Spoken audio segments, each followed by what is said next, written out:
Assalamualaikum warahmatullahi wabarakatuh. Kami sebelumnya yang terhormat kepada Ibu Riza Alfian SEMSC AKT CA, Ibu Rona Majida SEMAK, serta Prof. Dr. Lindiar Nasari SEMSI. Kami dari kelompok 5 akan mempresentasikan project based learning mengenai kajian konferensi atas environmental conservation cost atau financial performance pada PT Karun Kopal Indonesia Tbk pada periode 2020-2021. Sebelum lanjut ke materi, izinkan kami mengenalkan diri. Yang pertama ada Pipin, ada Syafa Sasabila, ada Nabila Clarissa Paramoy, ada Rizky Ramadan, ada saya sendiri Muhammad Hadibi, ada Adam Syam Putra, serta Fidela Sasabila. Selanjutnya materi pertama akan disampaikan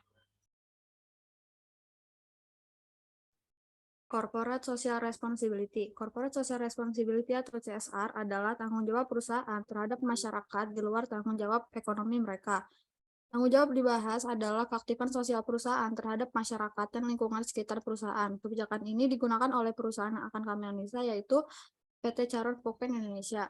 PT Charun Pokpen Indonesia memiliki banyak kegiatan menggunakan kebijakan CSR, di mana mereka melakukan kegiatan CSR seperti lingkungan hidup masyarakat, praktek ketenagakerjaan, keselamatan kerja, pengembangan sosial dan masyarakat, dan tanggung jawab produk mereka, di mana kegiatan tersebut hanya sebagiannya saja karena PT Charun Pokpen memiliki lembaga khusus yang dinamakan Charun Pokpen Foundation. Lembaga tersebut dibentuk khusus untuk mengamati masalah citra dan reputasi nama baik perusahaan. Next slide.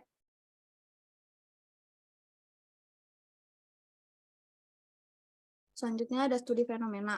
Yang pertama yaitu peduli pada dunia pendidikan Indonesia, PT Charun Pokpen Foundation Indonesia memberikan CSR kepada guru. Dengan kegiatan ini diharapkan dapat bermanfaat bagi para guru dan menjadi hal yang baik bagi masyarakat Indonesia, umumnya di Kabupaten Sergai pada khususnya. Untuk pelatihan penguatan karakter kepada 55 guru SD dan SMP se-Kabupaten Sergai kali ini bekerja sama dengan pemerintah daerah melalui Dinas Pendidikan dipandu oleh trainer dari Fakultas Psikologi Undip Semarang.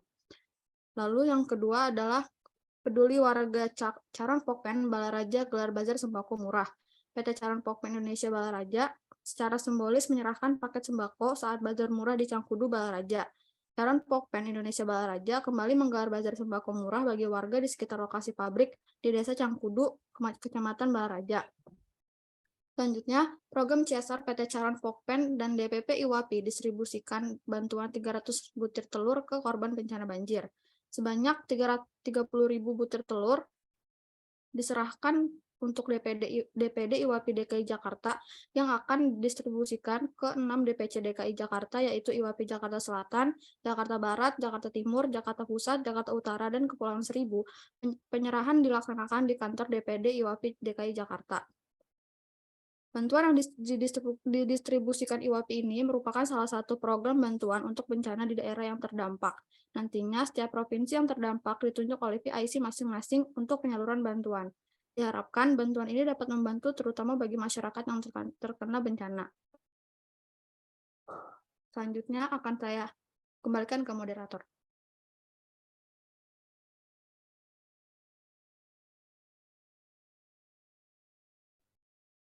Selanjutnya bisa dilanjutkan.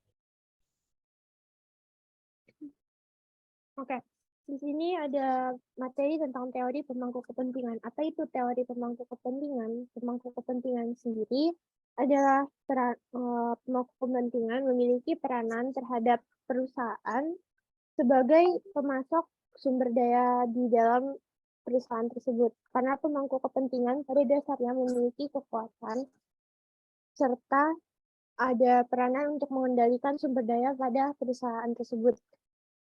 Oleh karena itu, perusahaan harus menjaga hubungan dengan pemangku kepentingan ini, yang mempunyai kekuatan terhadap ketersediaan sumber daya dan digunakan untuk aktivitas operasional perusahaan, seperti tenaga kerja, pelanggan, serta pemilik.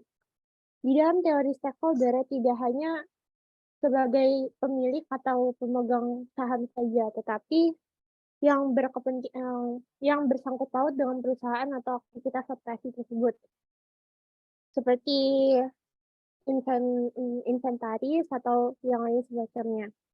Stakeholder sendiri dibagi menjadi dua, ada stakeholder internal dan stakeholder eksternal. Stakeholder internal itu ada direksi manajer, karyawan, keluarga karyawan. Dan stakeholder eksternal sendiri itu ada pemasok, pemerintah, pesaing, komunitas, dan masyarakat. PT Harun melakukan stakeholder versi pada tahun 2008. Yang pertama ada kepercayaan. Kepercayaan sendiri itu dengan cara memberikan kesan dan pendapat atau penilaian positif terhadap perusahaan agar stakeholder sendiri memandang positif perusahaan tersebut. Yang kedua ada realitas. Realitas jelas terwujud, dapat diukur, dan hasilnya dapat dirasakan, serta dapat dipertanggungjawabkan dengan perencanaan yang matang dan sistematis bagi responden. Yang ketiga ada terciptanya kerjasama. Terciptanya kerjasama yang saling menguntungkan, saling memberikan keuntungan satu sama lain, dan bagi perusahaan tersebut. Yang keempat ada kesadaran. Kesadaran adalah sebagai kesadaran halayak tentang perusahaan instansi agar masyarakat eksternal mengetahui akan adanya perusahaan tersebut. Selanjutnya saya kembalikan kepada moderator.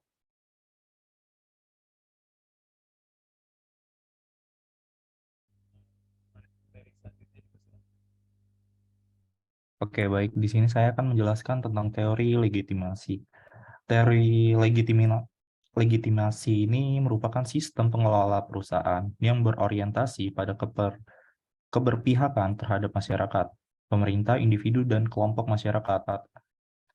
Hal ini mengindikasikan adanya kontrak sosial antara perusahaan terhadap masyarakat dan adanya pengungkapan sosial lingkungan.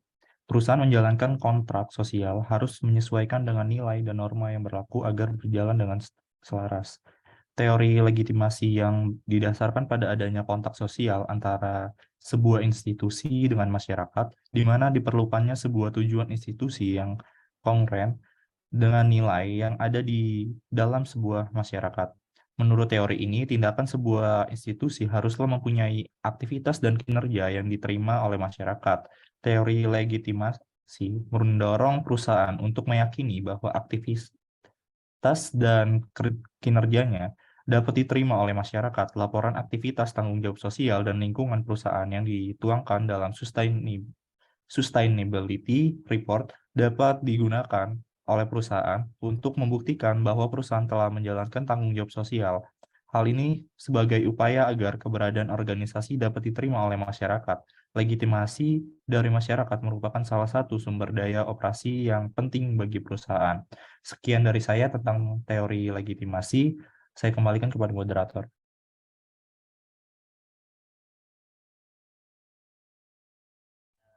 Untuk materi hasil instrumental kategorinya Baik, untuk materi selanjutnya itu hasil environmental conservation categories.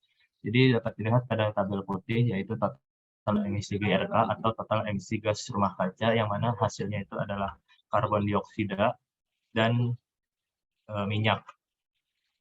Pada lini usaha pakan ternak dapat dilihat pada 3 tahun ke belakang, hasilnya itu tidak menentu naik turun. Dapat dilihat 2019 itu sebesar 258.000, 2020 220.000, sedangkan 2021 223.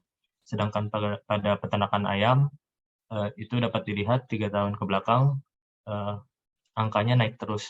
Sama halnya dengan makanan olahan, yang dimana hasil total emisi gas rumah kacanya selalu naik. Dan dapat kita lihat pada tabel biru yang di bawah, itu menjelaskan berapa besaran konsumsi yang digunakan pada lini usaha tersebut, seperti konsumsi energi total, konsumsi air, dan konsumsi energi terbarukan. Pada pakan ternak ayam, konsumsi air dari tahun ke tahunnya selalu meningkat, sedangkan untuk energi terbarukan dan energi totalnya stabil. Lalu selanjutnya untuk lini usaha peternakan ayam dan makanan olahan, sama halnya, yang dimana di tabel tersebut tidak selalu naik atau tidak selalu turun. Oke, selanjutnya untuk slide selanjutnya.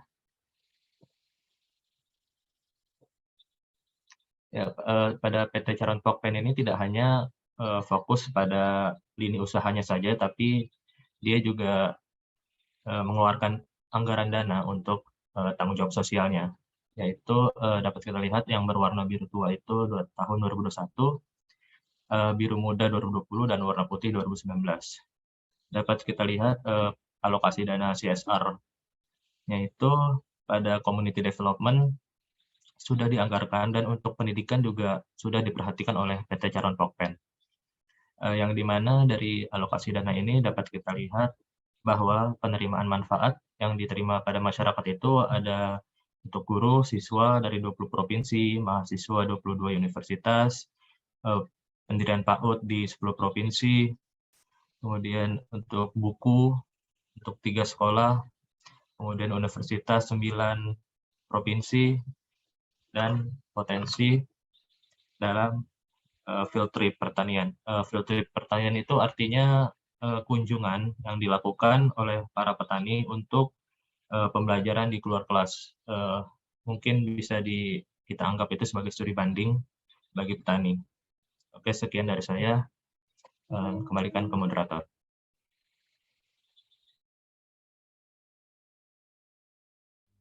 Oke, selanjutnya materi mengenai riset dan kepentingan manusia. Baik, selanjutnya adalah riset and development kegiatan sosial. Tim riset dan pengembangan produk perusahaan memformulasikan pakan ternak yang mampu memasok kebutuhan gizi optimal untuk setiap masa pertumbuhan ternak ayam yang dapat memberi nilai lebih tinggi bagi para peternak, yakni tingkat konversi pakan ternak yang efisien dan ketahanan terhadap penyakit dengan memastikan seluruh pakan ternak tidak menggunakan antibiotik growth promoter atau AGP. Pengembangan sumber daya manusia, CPIN memandang pengembangan SDM sebagai perangkat kunci agar CPIN senantiasa siap menghadapi berbagai tantangan dan cara-cara operasi baru yang harus diadopsi agar tetap berdaya saing. CPIN memberikan kesempatan yang sama bagi setiap karyawan untuk mengikuti program pengembangan SDM ini. Kemudian dalam pengembangan masyarakat, CPIN melakukan sejumlah program pengembangan masyarakat untuk membantu meningkatkan kualitas kesejahteraan hidup masyarakat yang tinggal di sekitar lokasi operasional dengan membantu masyarakat mendapat akses fasilitas umum yang lebih baik dan menampung aspirasi warga terkait prasarana dan sarana umum yang perlu untuk direnovasi. Selanjutnya di dalam pendidikan, CPIN melakukan 10 jenis kegiatan dengan target penerima manfaat yang berbeda untuk meningkatkan kesejahteraan masyarakat yang juga memiliki peran untuk mencetak SDM unggul yang dibutuhkan industri peternakan. Program tersebut yaitu program bakti pada guru, program anak asuh, program beasiswa universitas, program bedah PAUD, field trip pertanian, pengajaran peternakan, akademi basis kerja, pusat pengajaran wirausaha, dan program ID Learning. Kemudian CPIN juga mendukung tujuan perkembangan berkelanjutan. Yang pertama adalah no poverty. Kontribusi CPIN adalah membuka lapangan kerja dan usaha yang mampu meningkatkan kesejahteraan masyarakat di sekitar lingkungan operasional dan seluruh rantai pasok, dan kemitraan dengan peternak rakyat dalam skema inti plasma dengan memberikan bantuan anak ayam usia sehari komersial, pakan ternak, produk kesehatan hewan, dan jaminan pemasaran kepada para ternak. Yang kedua ada zero hunger. Kontribusi CPIN adalah menghasilkan produk daging ayam berkualitas, sehat, serta bebas dari penyakit dengan harga yang terjangkau, sehingga mendukung ketersediaan pangan di dalam negeri. Kemudian yang ketiga adalah good health and well-being. Kontribusi CPIN adalah turut serta berkontribusi memutus rantai penularan COVID-19 dengan mengadakan program vaksinasi gratis bagi 10.000 peserta yang berasal dari masyarakat sekitar dan karyawan perseroan. Kemudian bekerja sama dengan Universitas Diponegoro untuk turut serta mendukung program nasional untuk program pencegahan anak kerdil atau stunting dengan melakukan kegiatan advokasi dengan Dinas Kesehatan setempat, latihan kadar, pengukuran tinggi badan dan berat badan anak dan pembuatan database by name by address. Kemudian adalah quality education. CPIN berkontribusi dengan bantuan santunan pendidikan bagi anak-anak yatim piatu atau anak dari keluarga tidak mampu di sekitar wilayah operasional, serta program beasiswa bagi mahasiswa Fakultas Peternakan dan Kedokteran Hewan di seluruh Indonesia. Selanjutnya adalah affordable and clean energy. CPIN berkontribusi untuk memanfaatkan cangkang sawit sebagai sumber daya energi terbarukan pengganti bahan bakar gas. Selanjutnya, decent work and economic growth. CPIN berkontribusi untuk melibatkan masyarakat sekitar perusahaan untuk menjadi tenaga kerja lokal. Kemudian selanjutnya adalah partnerships for the goals. Kontribusi CPIN adalah mengembangkan skema kemitraan dengan peternak rakyat yang saling menguntungkan, bermitra dengan instansi pendidikan guna meningkatkan kualitas pendidikan dan SDM di Indonesia. Selanjutnya saya kembalikan kepada moderator. Selanjutnya materi terakhir yaitu mengenai perbaikan lingkungan dan biaya yang diperlukan lainnya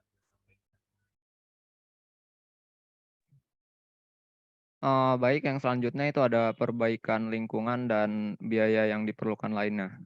Perseroan dalam melakukan komitmen keberlanjutan di sektor lingkungan, Caroen Pokpen telah mengalokasikan sejumlah dana untuk berbagai aktivitas pengelolaan lingkungan. Seperti yang pertama itu ada pengukuran dan pemantauan kinerja lingkungan, kemudian yang kedua itu ada pengelolaan limbah bahan beracun dan berbahaya atau B3 dan non-B3. Penggunaan energi dalam kegiatan operasional Caroen Pokpen Indonesia dan seluruh entitas anak berasal dari listrik yang dipasok oleh PLN. Gas dan energi terbaru dari cangkang sawit perusahaan digunakan untuk mengoperasikan peralatan mesin, utilitas, dan unit pendukung seperti penerangan dari pendingin udara. Di antara inisiatif yang dilakukan untuk efisiensi energi perusahaan, mengganti pemakaian bahan bakar solar dengan energi terbaru dari cangkang sawit sebagai sumber energi untuk mengoperasikan boiler untuk mengurangi ketergantungan terhadap bahan bakar fosil dengan memanfaatkan bahan bakar nabati berbasis sawit untuk menghasilkan emisi yang lebih bersih sebagai bentuk komitmen perusahaan terhadap upaya bersama menurunkan emisi gas rumah kaca. Pengelolaan limbah dilakukan sudah sesuai dengan ketentuan, melakukan pemilahan sesuai dengan karakteristiknya. Caroen Pokpen Indonesia juga yang berupaya untuk mengurangi limbah B3, melakukan efisiensi dan pemakaian peralatan ramah lingkungan, dan hemat listrik dengan mengganti pemakaian lampu pijar dengan LED yang memiliki lifetime yang lebih lama. Kemudian, meminimalisi penggunaan kain majun dan mengirimkan kemasan bekas ke supplier untuk didaur ulang. Sekian materi yang dapat saya sampaikan, kemudian selanjutnya saya kembalikan kepada moderator. Oke, kesimpulan yang dapat kami ambil dari PPN lingkungan itu tanggung jawab sosial serta tanggung jawab perusahaan terhadap lingkungan sudah cukup. Hal ini dibuktikan dari adanya kegiatan penunjang perusahaan dalam rangka melestarikan lingkungan serta membantu masyarakat sosial. Akan tetapi, seharusnya penyajian perusahaan menyajikan secara khusus biaya-biaya terhadap kelestarian lingkungan serta biaya tanggung jawab sosial perusahaan. Sekian dari kelompok kami. Wassalamualaikum.